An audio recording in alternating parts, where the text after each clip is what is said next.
کیا وہ ان کو دیا جا سکتا ہے؟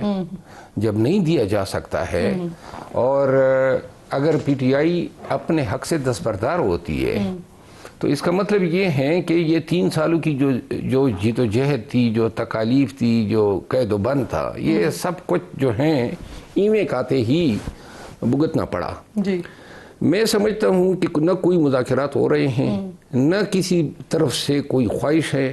یہ صرف میڈیا اور اخباروں کی زینت بنانے کے لیے خبریں جاری ہوتی ہے.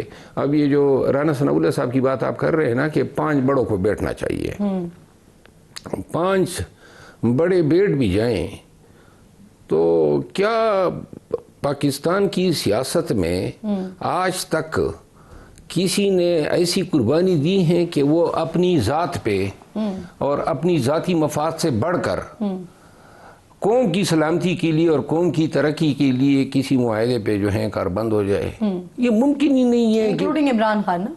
میں آپ کو بتا رہا ہوں نا کہ ہر ایک سیاست میں اپنے فائدے کو دیکھتا ہے. دیکھیں مذاکرات اب ہونے سے رہے. مذاکرات کا مطلب یہ ہوتا ہے کہ فریقین بیٹھ جاتے ہیں اور متفق ہو جائیں کسی ایک مسئلے پر. نہیں، فریقین بیٹھ جاتے ہیں، پھر ایک فریق بتاتا ہے میری یہ چیز آپ کے ساتھ ہے، میرا یہ حق ہے، دوسرا فریق کہتا ہے کہ وہ ڈیفینڈ کرتا ہے. لیکن بات مصالحت یا مفاہمت کی ہو سکتی ہے کہ جی آپ جو ہیں جس طرح اس دن اچکزئی صاحب نے کہا کہ کچھ ہمیں بلانا ہوگا، لیٹ بائی گان بھی بائی گان. اگر اس چیز پہ فریقین راضی ہو سکتے ہیں لیکن اب نہیں. جب تک پاکستان تحریک انصاف مذاکرات کے لیے کنسیڈر نہیں ہوگی، ابھی تو پی ٹی آئی جو ہیں جب تک کنسیڈر نہیں ہوگی، کنسیڈر تبھی ہوگی نا جب یہ ایجیٹیشن کی پوزیشن میں ہوگی، جب اندیشہ ہوگا. کیونکہ ہمیشہ ہمارے ساتھ مذاکرات تبھی کیے ہیں جب پاکستان تحریک انصاف سڑکوں پہ نکلنے کے لیے تیار تھی یا نکل آتی ہے. کبھی بھی جو سہیل آفریدی صاحب کو ذمہ داری دی گئی ہے یا جو وہ ایک اسٹریٹ موومنٹ چلا رہے ہیں، وہ آپ نہیں سمجھتے کہ وہ کسی قسم کی ایجوٹیشن ہے یا اس سے حکومت بیٹھے گی مذاکرات پر؟ نہیں، دیکھیں سہیل آفریدی صاحب کو تو یہ ذمہ داری دی گئی ہے نا کہ آپ نے مزاحمتی تحریک چلانی ہے. مزاحمتی تحریک تو ابھی شروع ہی نہیں ہوئی ہے. وہ کہہ رہے ہیں شروع ہو چکی ہے، اسی دن سے شروع ہو چکی ہے. نہیں، مزاحمتی تحریک سے مراد یہ ہے کہ آپ کوئی لائے عمل دیتے ہیں، آپ بتاتے ہیں کہ یہ خد و خال ہیں، یہ طریقہ کار ہیں. سر مختلف صوبوں میں وہ جا رہے ہیں، 8 فروری کو پہیا جام کرنے جا رہے ہیں. بتا تو دیا انہوں نے کہ وہ کر کیا رہے ہیں، کس طرح سے مزاحمتی تحریک چلا رہے ہیں. دیکھیں مزاحمتی تحریک سے مراد یہ ہے ایک ایسی تحریک جو کچھ نتائج بھی تو دے سکے، جس کو آپ کامیاب بھی کر سکیں. تحریک آپ کو ریزلٹ اورینٹڈ نہیں لگتی؟ نہیں، ریزلٹ اورینٹڈ تب ہوگی نا. پاکستان تحریک انصاف کے ساتھ مذاکرات بھی تبھی ہوں گے جب تحریک کا مطلب یہ نہیں ہے کہ آپ لاہور میں گھومیں یا کراچی جائیں یا پشاور میں جلسے کریں. تحریک کا مطلب یہ ہے کہ ملکگیر احتجاج کا اعلان کرتے ہوئے لاکھوں افراد کو آپ اسلام آباد لائیں اور اس وقت تک جو ہے افراد یا یہ مجمع آپ کے ساتھ ہو جب تک آپ کے مطالبات تسلیم نہیں اور آنے والے وقتوں میں تو آپ کو یہ ہوتا ہوا دکھائی نہیں دے رہا. اب پاکستان کی سیاست کا کسی کو کیا علم، لیکن جو اسٹریٹجی غائب ہے، موٹیویشن نہیں ہے، تنظیم اس کے لیے کوئی بنی نہیں ہے، لاجسٹک کی بات نہیں ہو رہی ہے، تحریک کس طرح چلے گی؟ صرف یہ کراچی اور لاہور جانے سے جو ہے نا تحریک کا آغاز نہیں ہوگا. ہاں البتہ اس سے ایک امپیٹس ملے گا، شعور ہو سکتا ہے، تیاریاں آپ اس کو کہہ سکتے ہیں. لیکن جو تحریک ہے جس کو احتجاجی تحریک کہا جاتا ہے وہ یہ نہیں ہے. صحیح. سر بیرسٹر گوہر شکوہ کر رہے ہیں کہ آج جو حالات ہیں ان میں غیروں کے ساتھ ساتھ اپنوں کا بھی ہاتھ ہے. تو کون اپنے ہیں اور گزشتہ 3 سالوں میں ان اپنوں کو لگام نہیں ڈالی جا سکی؟ سر گزشتہ 3 سالوں میں انہی اپنوں نے تو پی ٹی آئی کو یہاں پہ لا کے کھڑا کر دیا ہے. کون ہے وہ؟ بیرسٹر گوہر تو نہیں ہو سکتے نا، وہ تو خود بول رہے ہیں. بیرسٹر گوہر دیکھیں آپ اندازہ کریں کہ سینٹ میں پی ٹی آئی کے پاس کوئی ایک بھی سینیٹر اتنے پڑھے لکھے فاضل جفاکش اور خان کی انتہائی قریبی ساتھی رہے ہیں سب، کوئی اس قابل نہیں ہے کہ اپوزیشن لیڈر بنائے. سر مجھے یہ بتائیں نا، جو بیرسٹر گوہر جو بات کر رہے ہیں، گوہر یہی بات تو کر رہے ہیں، لیکن وہ تو چلے پارٹی کے چیئرمین ہیں نا، وہ تو بات نہیں کر سکتے نا کھل کر. آپ تو بول سکتے ہیں. کون سے ہیں وہ اپنے جن کی وجہ سے عمران خان سے ملاقات نہیں کروائی جا رہی، جن کا وہ کہہ رہے ہیں؟ دیکھیں جب سگور علی ظفر صاحب کے نام تھے اور ملاقات ان کو دی جا رہی تھی تو ان کے نام ہٹوا دیے انہوں نے جو ملاقاتوں کی لسٹ بھیجتے ہیں سلمان اکرم راجہ صاحب نے. ٹھیک. اور ملاقات جو ہیں اگر ہم نہ ملے تو پھر کوئی نہ ملے. سلمان اکرم راجہ کا ہاتھ ہے آپ یہ کہہ رہے ہیں؟ ایک سلمان اکرم راجہ صاحب نہیں ہے. دیکھیں سلمان اکرم راجہ صاحب جو ہیں علیمہ خان صاحبہ محترمہ علیمہ خانم جو ہیں وہ بیسیکلی ملاقاتیں نہ کرانے میں بھی اپنوں کا ہاتھ ہے. یعنی کہ بش بی بی کی فیملی کو اجازت تھی, کہا گیا جب ہم نہیں جائیں گے وہ بھی نہیں جائیں گے. اب نام تو وہ دیتے ہیں نا, تو جب تک یہ نام نہیں دیتے وہ بھی نہیں جا سکتے ہیں. آپ نے مشال یوسفزئی کی ٹویٹ شاید مس کی ہوگی جو بش بی بی کی ترجمان ہے, اور جس نے یہی گلہ کیا کہ جب بہنوں کو اگر کوئی اپنی وجوہات کی وجہ سے نہیں جانے دیا جا رہا ہے, کیوں بش بی بی کے فیملی کی ملاقات کی ہوئی. تو یہ سر خان صاحب سے ملاقات نہیں ہو رہی پچھلے 1 مہینے سے, تو کیا بشرا صاحبہ سے بھی نہیں ہو رہی ہے؟ نہیں ہو رہی ہے, کیونکہ وہ آپ کو میں عرض کروں نا, بش بی بی کی فیملی کا نام دیا ہی نہیں جا رہا ہے. بیرسٹر گور اور علی ظفر کے ناموں پہ کوئی معترض نہیں ہے, ان کا نام نہیں دیا جا رہا ہے. تو اسی لیے تو وہ کہہ رہے ہیں, ابھی یہ جو لاسٹ ٹائم بین کی ملاقات ہوئی یہ بیرسٹر گور کے تو فیل ہوئی, اور بیرسٹر گور نے بڑی منتیں کی کوسا صاحب سمیت ان کو کہ جی آئندہ سی ایم کے پی کی ملاقات ہو جائے گی, اگر آپ تھوڑا سا جو ہے واپسی پہ نکلنے کے بعد ذرا رویہ جو ہے مناسب رکھیں. آتے ہی انہوں نے جو ہے اور یہ بات بیرسٹر گور نے علیمہ خان صاحبہ کو بتائی تھی یا عظمیٰ صاحبہ کو یا نورین صاحبہ کو بتائی بھی تھی. بلکہ آپ کو یاد ہوگا جس وقت یہ باتیں ہو رہی تھی میڈیا کے سامنے, بیرسٹر گور نے وہ جگہ چھوڑ دی اور پیچھے چلے گئے ٹو ایکسپریس کہ میں am not a part of this process.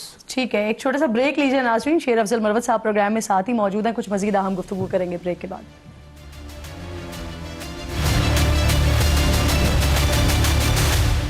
Programme میں ایک بار پھر آپ کو خوش آمدید کہتے ہیں. میرے ساتھ پرندائی معزز مہمان شیر افضل مروت صاحب موجود ہیں, اور بریک سے پہلے جو گفتگو چل رہی تھی کہ خان صاحب سے ملاقات نہیں ہو رہی اور خان صاحب کے ساتھ ساتھ ان کی اہلیہ سے بھی فیملی کی ملاقات نہیں ہو رہی, تو شیر افضل مروت صاحب یہ کہہ رہے ہیں کہ بشرا بی بی کی فیملی سے ملاقاتیں بھی بند جو کروائی گئی ہیں وہ علیمہ خان صاحبہ نے کروائی ہیں. کیا ایسے ہی ہے؟ دیکھیں آن ریکارڈ آپ کہہ رہے ہیں. آن ریکارڈ ایک اور بات میں کیا کہہ رہا ہوں, آپ بھول گئے وہ جو اجازت ملی تھی, محترمہ کو اجازت نہیں تھی اور دوسرے بہنوں کو اجازت تھی اور بیرسٹر گور کو اجازت تھی, تو انہوں نے کہا آپ کیوں گئے جب میں نہیں جا رہی ہوں. تو آپ شاید بھول گئے. بہنوں کو کہا انہوں نے, اپنی بہنوں کو بھی کہا. بلکہ یہ جو لاسٹ ٹائم ڈاکٹر صاحبہ گئی جی انہوں نے جانا تھا ملاقات کے لیے 2 بجے, اور تقریباً 2-2.5 گھنٹے وہ خان کے ساتھ بات چیت کر سکتی تھی, اور انہوں کو کہا گیا کہ آپ آئیں اور چلیں. لیکن این جب ملاقات ختم ہونے میں 15-20 منٹ تھے تو پھر بہنوں نے اپنی بہن کو اجازت دی کہ اب آپ اندر جائیں. ان کو پہلے سے اجازت ملی ہوئی تھی. آپ یہ کہہ رہے ہیں کہ علیمہ خان صاحبہ نے روکا ہوا تھا نورین خان صاحبہ کو کہ وہ 15-20 منٹ پہلے ملاقات کے لیے گئی ہیں؟ کیا اچھا. ایک اور بھی کل ایک انٹرویو ہوا انجینئر محمد علی مرزا کا, وہ کہہ رہے ہیں کہ خان صاحب کے مطابق انہوں نے کہا کہ ان کے بیرک کے پیچھے جو ہے وہ خان صاحب کی چکی کا ورڈ انہوں نے استعمال کیا وہ تھی, وہاں سے خان صاحب کی آوازیں آتی ہیں, بڑے فرسٹریٹڈ لگتے ہیں, غصے میں بڑا زور سے بولتے ہیں, دیسی گھی کے تڑکے لگتے تھے, ٹی وی اخبار سب ملتا ہے. کیا کہیں گے اس دعوے پر, کیونکہ آپ بھی ان سے ملتے رہے ہیں اور حال ہی میں آپ کے دیگر ساتھیوں سے بھی ملاقاتیں تو ہوئی ہیں سر؟ میرا خیال ہے محمد علی مرزا صاحب نے یہ باتیں اگر کی ہیں, میں نے ان کو سنا نہیں ہے. دیسی مرغی کی باتیں اگر ہوتی ہیں, دیسی گھی کے تڑکے کی بات کر رہے ہیں وہ, جس کی خوشبو بہت آتی ہے. میں آپ کو عرض کروں نا, دیسی گھی اگر کوئی دمبے بھی جیل میں دمبے کھائے اور دنیا جہان کی نعمتوں سے اگر کوئی مستفید ہونا چاہے تو جیل کے قانون میں اس پہ کوئی قدغنی نہیں ہے.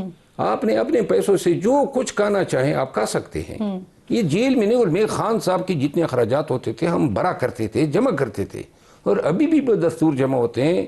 دوسری بات یہ ہے کہ جہاں تک خان صاحب کی فرسٹریشن کا تعلق ہے, میں خان صاحب سے ملے ہوئے مجھے کافی عرصہ ہو گیا ہے. خان صاحب کو میں نے کبھی فرسٹریٹڈ نہیں دیکھا. یہ جھوٹ ہوگا کہ میں یہ کہوں کہ جی خان جو ہیں وہ تناؤ میں تھے یا کوئی ایسی کیفیت میں تھے. اور جیل میں یہ جو چکی کا لفظ استعمال کیا ہے, چکی میں خان نہیں ہے. گرچہ خان کی ایلیجیبلٹی یعنی جو خان انٹائٹلمنٹ ہے وہ بھی نہیں ہے, لیکن چکی نہیں ہے. چکی جو ہے وہ نہیں ڈیتھ سیل نہیں ہوتی ہے، ڈیتھ سیل ایک علیحدہ چیز ہوتی ہے. چکی جو ہیں وہ بطور سزا ان لوگوں کو دی جاتی ہیں جو جیل میں کوئی جرم کرے، جیل کے اندر کسی نارکوٹکس برآمد ہو جائے یا کوئی کسی کے ساتھ لڑائی جھگڑا کر لے، تو ان کو ایک تو چکی جو ہے اس کا سائز جو ہے وہ زیادہ تر 7x5 ہوتا ہے، جس میں انسان مشکل سے سما سکتا ہے. اچھا، جبکہ انہوں نے خود یہ بتایا کہ 10x12 کے کمرے ہیں، وہ جو 6 کمرے شاید غالباً خان صاحب کو ملے ہوئے ہیں. دوسری بات یہ ہے کہ اس کی تصدیق کر دیں نا جو خان صاحب، یہ اس کی تصدیق نہیں کر سکتا ہوں. خان صاحب کا جو ایریا ہے وہ سیکیورٹی کی وجہ سے ان کو باقی جو جہاں پہ بیرکس ہیں ان سے کافی دور رکھا گیا ہے، اور کوئی آواز کا جانا اور اس طرح آواز سنائی دینا. میں دیکھیں محمد علی مرزا صاحب کو میں جھوٹا نہیں کہہ رہا ہوں، لیکن مجھے یہ لگتا ہے شاید، دیکھیں جیل میں خود رہا ہوں جی، اور مجھے جیل میں مثال کے طور پہ کوٹ لکھپت میں جب رکھا گیا تو مجھے ان لوگوں کے ساتھ یعنی بیرک دی گئی جو سارے نشئی تھے اور ساری رات گانے گایا کرتے تھے. تو لہذا جیل میں تو دنیا جہان کی ایسی مخلوق ہوتی ہیں، ہر طرف سے آوازیں آتی ہیں، رات کو کوئی سونے ہی نہیں دیتا ہے. اگر آپ کو یہ ممکن نہیں ہے کہ خان جو ہیں وہ چیخے چلائے یا نعرے لگائے، اس طرح کی بات. باقی کانے پہ کوئی قدغنی نہیں ہے. صحیح. اور یہ بھی بتا دیجئے، مجھے یاد پڑ رہا ہے کہ آپ پہلے بھی ایک دفعہ پروگرام میں بتا کر گئے، کتنے پیسے کھانے کی مد میں خان صاحب کے لیے آپ لوگ جمع کروایا کرتے تھے؟ اخراجات پہ دار و مدار ہوتا ہے جی، لیکن جو بھی اخراجات ہوتے ہیں جی مہینے کا تقریباً کتنا؟ مہینے کا دیکھیں رفلی مجھے یاد ہے ایک دفعہ ہم نے 97,000 جمع کیا تھا. ایک مہینے کا ناشتہ بھی ہوتا ہے، 2 ٹائم کا کھانا ہوتا ہے، خان دہی کا بھی شوقین ہے اور فروٹ. تو لہٰذا اور جیل مینیول کے تحت اپنا ایک اکاؤنٹ دیا گیا ہے، اس اکاؤنٹ میں آپ کے جو باہر عزیز و اقارب ہوتے ہیں وہ پیسے جمع کر دیتے ہیں، اور پھر جو ہے جب تک وہ ختم ہونے کے قریب آ جاتے ہیں پھر ہمیں اطلاع کر دیتے ہیں. اور اس کی کوئی لمٹ نہیں ہوتی؟ نہ کوئی مطلب یہ نہیں ہے کہ آپ اس میں 1 کروڑ جمع کر سکتے ہیں. مطلب یہ گزرنے کے ساتھ ہی جو ہی ختم ہونے کے قریب ہوتے ہیں 1 لاکھ 1.5 لاکھ زیادہ سے زیادہ 2 لاکھ. اب آخر میں مجھے بتا دیں، ایک وہ نیشنل ڈائیلاگ کے حوالے سے بھی بات ہو رہی ہے 7 جنوری کو، تو اس سے کچھ نکلتا ہوا آپ کو نظر آ رہا ہے یا آپ نے تو بات ہی ختم کر دی نا کہ آپ کو کوئی مذاکرات کچھ بھی آپ کو دکھائی نہیں دے رہے؟ دیکھیں نیشنل ڈائیلاگ یا نیشنل گورنمنٹ، یہ تجربے جب بھی کبھی بازی میں کوشش کی گئی ہیں تو کبھی کامیابی ملی ہی نہیں. ٹھیک. دوسری بات یہ ہے کہ یہ نیشنل گورنمنٹ جو ہے یہ ہمارے آئین میں تو کہیں پر ہی نہیں ہے. ٹھیک ٹھیک. تیسری بات یہ ہے کہ جو نیشنل ڈائیلاگ کمیٹی جس کو عمران اسماعیل صاحب اور فواد چودھری صاحب اور دیگر لوگ چل رہے ہیں، میں ان کی بات کریں، وہ جو اجلاس کرنے جا رہے ہیں 7 جنوری کو، انہوں نے مجھے بھی مدعو کیا ہے. جائیں گے آپ؟ میرا خیال ہے کہ میں احترام کرتا ہوں ان کا، اور میں ضرور ان کو سننا چاہوں گا، اپنی رائے بھی دینا چاہوں گا.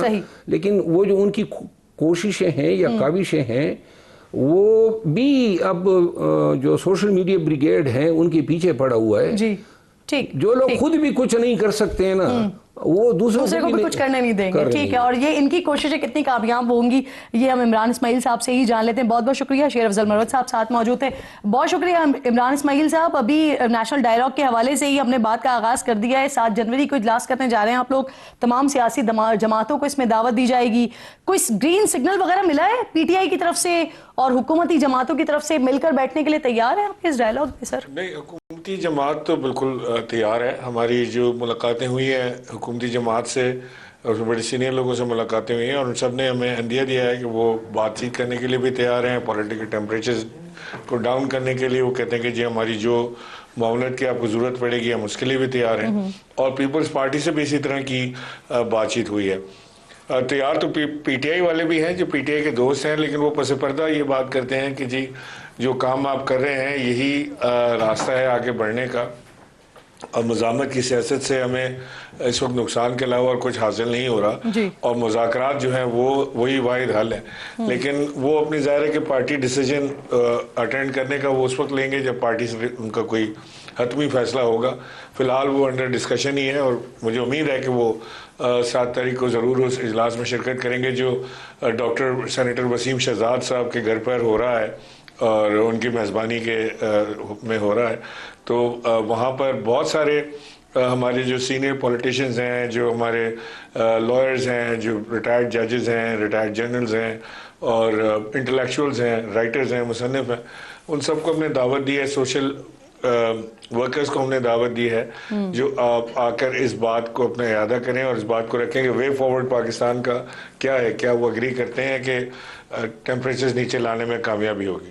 اور عمران صاحب، اس ساری سچویشن میں اسٹیبلشمنٹ کو آن بورڈ لیا گیا ہے، کیونکہ ان کی انوالومنٹ کے بغیر پھر کیا ہم مذاکرات کو کامیاب یا ناکام کہہ سکیں گے سر؟ اگر آپ مجھ سے یہ پوچھ رہے ہیں کہ اسٹیبلشمنٹ نے ہمیں گو ایڈ دیا کہ جی ٹھیک ہے ہم تیار ہیں بات کرنے کے لیے، آپ جائیں بات کریں، تو ایسا نہیں ہے۔ ہماری تو ابھی دونوں سے یہی بات چیت ہو رہی ہے کہ جی ہم ایک یہ فارمولا پیش کر رہے ہیں مذاکرات کا کہ آپ لوگ ٹیبل پر بیٹھ کے بات چیت کر لیں۔ ظاہر ہے کہ اسٹیبلشمنٹ ایک حقیقت ہے، اور اس سیاسی حقیقت کو جھٹلایا نہیں جا سکتا کہ جی وہ بغیر اسٹیبلشمنٹ کے خالی اس حکومت سے، پی ایم ایل این کی حکومت سے بیٹھ کے پی ٹی آئی بات کر لے گی اور معاملات حل ہو جائیں گے۔ تو اس میں جو رانا ثناء اللہ صاحب نے بات کی ہے 5 بڑوں کے بیٹھنے کی، وہ ایک بڑی انتہائی معقول میں سمجھتا ہوں تجویز ہے، بڑی مشکل لگتی ہے، دور رس ہے، ہمیں اس میں بہت مسائل ہوں گے، شاید ہو بھی نہ پائے، لیکن دعا یہ ہے کہ ہو جائے۔ عمران صاحب، اس اجلاس میں مذاکرات کے لیے کیا فارمولا پیش کیا جائے گا سر؟ کیا پیرول پر رہائی یا پھر مذاکراتی کمیٹیاں وغیرہ بن سکتی ہیں سر؟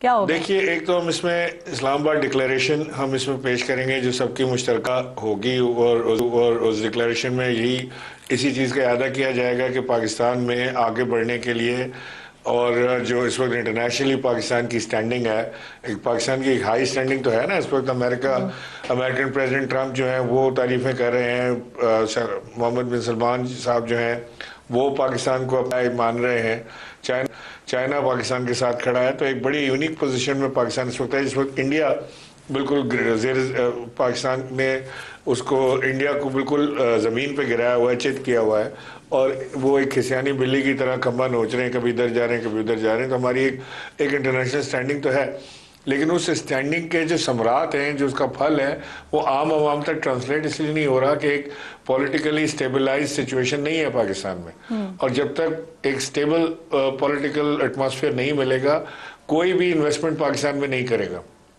فورن ڈائریکٹ انویسٹمنٹ کو تو آپ بھول جائیں، جو لوکل انویسٹرز ہیں وہ بھی تھوڑا ہاتھ روک کے چلتے ہیں کہ جی ذرا دیکھ لیں، ماحول دیکھ لیں، چیزیں دیکھ لیں، آج ریلی ہے، کل جلسہ ہے، پرسوں جلوس ہے، روڈ بند ہو جائے گا، یہ ہو جائے گا، تو وہ لوگ گھبراتے ہیں اس میں۔ سو اس کے ثمرات اگر عوام تک پہنچنے ہیں نا اس ساری چیز کے، تو ہمیں پاکستان کے لیے سوچنا پڑے گا، اور ہمیں ایک نیشنل ڈائلاگ کی طرف جانا پڑے گا۔ پی ٹی آئی بھی اس میں حصہ دار ہوگی، اسٹیبلشمنٹ بھی اس کی میجر حصہ دار ہوگی، یہ ہماری خواہش ہے۔ اچھا عمران صاحب، تحریک انصاف نے ویسے آفیشلی آپ لوگوں کو یقین دہانی کروا دی کہ اپنی شرکت کی، اور پیغام دیا کس کو ہے بیسیکلی آپ نے؟ جی، اگر آپ پرسنلی پوچھ رہی ہیں تو بیرسٹر گوہر کو بھی دعوت نامہ گیا ہے، ہم سے ملنے کی بھی خواہش رکھتے ہیں کہ ان سے ملاقات ہو جائے تو ان کو پرسنلی انوائٹ کر لیں۔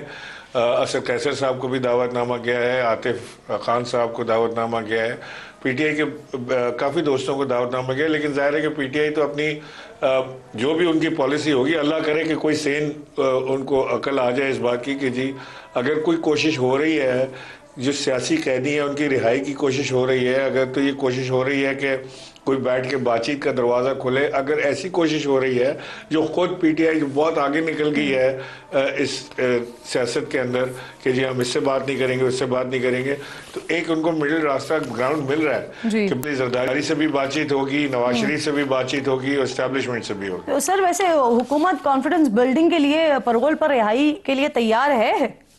ابھی بات چیت ان سے ہو رہی ہے، ظاہر ہے کہ یہ حکومت جو ہے وہ ان کو بھی ٹائم لگے گا اپنے یہ بات چیت کرتے ہوئے، ان کو بھی مشاورت کرنی ہوگی، ان کا بھی ڈفرینس اور اوپینین ہوگا، لیکن جن لوگوں سے ہماری ملاقات ہوئی ہے وہ بڑے معقول اور بہت سیاستدان ہیں، اور وہ میرا خیال ہے کہ وہ اس طرف معاملہ جائے گا۔ ایک ملاقات ویسے آپ لوگوں کی کوٹ لکھپت میں بھی ہوئی تھی، شاہ محمود قریشی صاحب کی رہائی وغیرہ دیکھ رہے ہیں آپ کوئی پرول پر؟ ان کے لیے کوئی ہے اطلاع؟ مجھے تو نہیں پتا کہ وہ، یہ تو کورٹ کا ڈیسیجن ہوگا، حکومت سے تو ابھی تک کوئی پیرول کی بات پہ ہمیں کوئی ڈیٹ نہیں دی گئی ہے، تو یہ تو کورٹ کا 100% ڈیسیجن ہوگا۔ ایک یہ بھی پی ٹی آئی میں مصیبت ہے کہ اگر شاہ محمود قریشی یا کسی کوئی بھی اس کی بیل ہو جاتی ہے اور جیل سے باہر نکل آتا ہے 2.5 پونے 3 سال کے بعد، تو اس کو بھی خطرہ ہے کہ وہ غدار نہ ہو جائے، کہلائے، وہی پی ٹی آئی کا سوشل میڈیا اس کو غدار بالکل ٹھیک ہے. یہاں پر آپ بھی سوشل میڈیا سے پی ٹی آئی کے سوشل میڈیا سے گھبرائے ہوئے دکھائی دے رہے ہیں. بہت شکریہ آپ کا عمران اسماعیل صاحب, پروگرام میں ساتھ موجود تھے. ایک چھوٹا سا بریک لیجیے ناظرین, بریک کے بعد واپس آتے ہیں, ایک اور اہم معاملے کی طرف بڑھیں گے.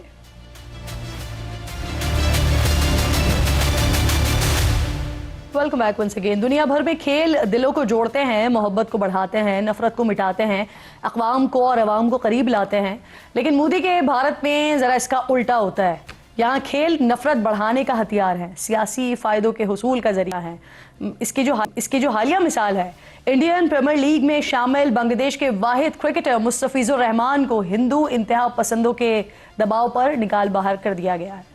بنگلہ دیشی بولر مستفیض الرحمان کو بالی would super star Shah Rukh Khan کی فرینچائز کولکتہ نائٹ رائڈرز نے 9 کروڑ 20 لاکھ بھارتی روپوں میں شامل کیا تھا, جس کے بعد بھارتی حکمراں جماعت بی جے پی اور انتہا پسند تنظیم شیو سینا کے رہنماؤں نے شاہ رخ خان کو غدار قرار دیتے ہوئے دھمکی دی ہے کہ اگر کرکٹر آئی پی ایل کھیلنے آئے تو انہیں تشدد کا نشانہ بنایا جائے گا.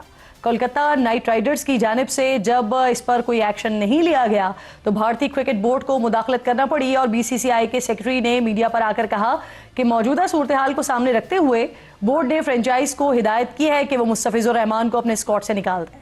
مستفیض اس سے پہلے آئی پی ایل میں ممبئی انڈینز, راجستھان رائلز سمیت دیگر ٹیمز کے لیے کھیل چکے ہیں اور 65 میچز میں 60 وکٹس حاصل کر چکے ہیں. انڈین کرکٹ کی تاریخ نفرت انگیز واقعات سے بھری پڑی ہے.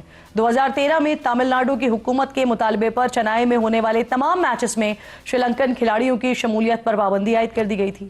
ممبئی حملوں کے بعد بھارتی انتہا پسندوں کے مطالبے پر 2009 میں پاکستانی کھلاڑیوں پر آئی پی ایل کے دروازے بند کر دیے گئے تھے. پاکستان آ کر نہ کھیلنا, میچ سے پہلے کھلاڑیوں سے ہاتھ نہ ملانا, ایشیا کپ میں محسن نقوی سے ٹرافی وصول نہ کرنا, ایسے کئی واقعات ہیں جن میں بھارت اور اس کی انتہا پسند قیادت نے کھیل کو ہتھیار بناتے ہوئے اپنی نفرت کا اظہار اور سیاسی ایجنڈے کا پرچار کیا ہے. وقت اپنے اختتام کو پہنچا. انشاءاللہ ناظرین سے ملاقات ہوگی کل. اپنا اور اپنے ملک کا خاص خیال رکھیے. فلسطین کو, مقبوضہ کشمیر کو اپنی دعاؤں میں یاد رکھیے. اللہ نگہبان.